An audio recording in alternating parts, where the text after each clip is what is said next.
Hi. So, the mostly demanded topic for this week is how to get rid of negative thoughts. See, in my opinion, negative thought becomes a pattern when you continuously think negative about something. ये extreme या एक problem area तब बन जाता है जब आप एक नेगेटिव थॉट में हो, वो पैटर्न है और आप उसमें एक्सट्रीम तक जा रहे हो. सो फॉर एग्जाम्पल, आपने सोचा कि मैं अभी मेरी पढ़ाई नहीं हो रही है, मैं एग्जाम नहीं दे पाऊंगी, मैं फेल हो जाऊंगी, मेरा कहीं एडमिशन नहीं होगा, मेरा प्लेसमेंट नहीं होगा, मेरी लाइफ बर्बाद है, and so and so and so and so. तो ये आपने उसको एक नेगेटिव पैटर्न बना लिया.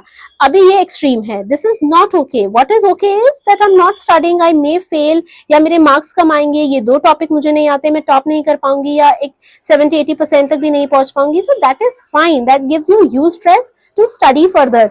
Now, in my opinion, there are 2-3 things that you can actually do, which I have also done, because negative thinking is not something जो हम में से कभी किसी ने फेस नहीं किया है. हम सब एक पॉइंट ऑफ टाइम पर नेगेटिव थिंकिंग करते हैं, बट कुछ लोग उससे बाहर आ जाते हैं. फ्यू नीड सम थेरेपी और सम एडवाइस. सबसे पहले आप ये देखिए कि आप कौन से सिचुएशन में नेगेटिव थिंकिंग करते हैं. आपके आसपास का माहौल कैसा है, आपके फ्रेंड्स कैसे हैं, और अगर आपको लग रहा है आपके आसपास का माहौल ही ऐसा है जहां नेगेटिविटी ज्यादा प्रिवेलिंग है, तो सबसे पहले आप उस माहौल से बाहर आइए. लोग क्या सोचेंगे, लोग क्या बोलेंगे, उसको सोच के आप सिर्फ उस माहौल से बाहर आइए, बाय हुक और बाय क्रुक. नंबर 2, दूसरी चीज जो आप ट्राई कर सकते हैं, या जो शॉर्ट मेरे लिए जिसने काम किया, आप अपने आप को बिजी रखिए. आप इसको ऐसे समझिए कि आपके पास में एक फ्लास्क है और उस फ्लास्क में आपने सिर्फ एक पेबल डाला है. अब एक पेबल के बाद उसमें कितनी जगह बच गई है जिसमें कुछ भी आ सकता है, सैंड, ग्रेवल, वाटर, व्हाटएवर. लेकिन अगर आप उसमें बहुत सारे अपने पसंद के कलरफुल पेबल्स डाल देंगे तो फिर उसमें और भी कुछ आने की जगह नहीं बचेगी. इसी वजह से आप अपने दिन के 24 आवर्स को स्ट्रक्चर कीजिए, गोल सेट कीजिए. मैं हमेशा कहती हूँ कि मल्टीटास्किंग मत कीजिए, पर मल्टीपल चीजों में फोकस जरूर कीजिए. ज्यादा एक ही चीज में अगर आप 24 घंटे, 12 घंटे, 8-9 घंटे नहीं दे पा रहे हैं, तो फिर आपका जो बचा हुआ टाइम है उसमें आप सिर्फ नेगेटिव सोचेंगे, बिकॉज हमारे ब्रेन का एक सर्वाइवल इंस्टिंक्ट होता है जो हमें नेगेटिविटी की तरह पहले लेके जाता है. तो इसलिए बेटर है कि आप अपने दिन को फुलफिल्ड रखिए.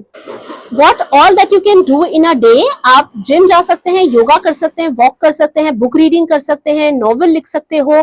आपको अगर लिखने का शौक है, आप अपना सोशल मीडिया पे अपना पर्सनल ब्रांड क्रिएट कर सकते हैं, आप ट्यूशंस ले सकते हो, आप फुटबॉल, वॉलीबॉल, बास्केटबॉल, आपको जो पसंद है, painting, dancing, cricket, sketching, what ever, कोई आपको और कोई कोर्स करना है आप वो कर लीजिए.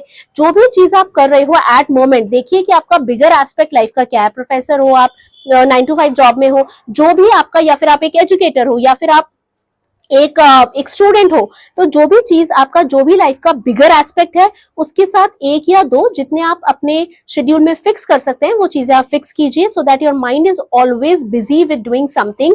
एंड देन आपके पास टाइम ही नहीं होगा नेगेटिव सोचने का या दिमाग को खाली रखने का. सो खाली दिमाग शैतान का घर, वो पॉसिबिलिटी ही 0 है. Another thing that you can do to avoid negative loop is to write.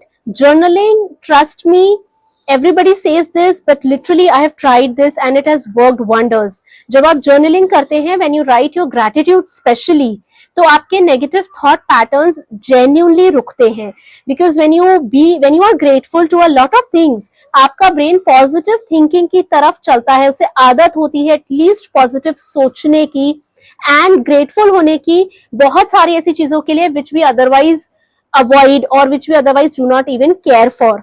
So please write gratitude. So these are certain things that you can apply. They work literally wonders and I'm sure that it will help.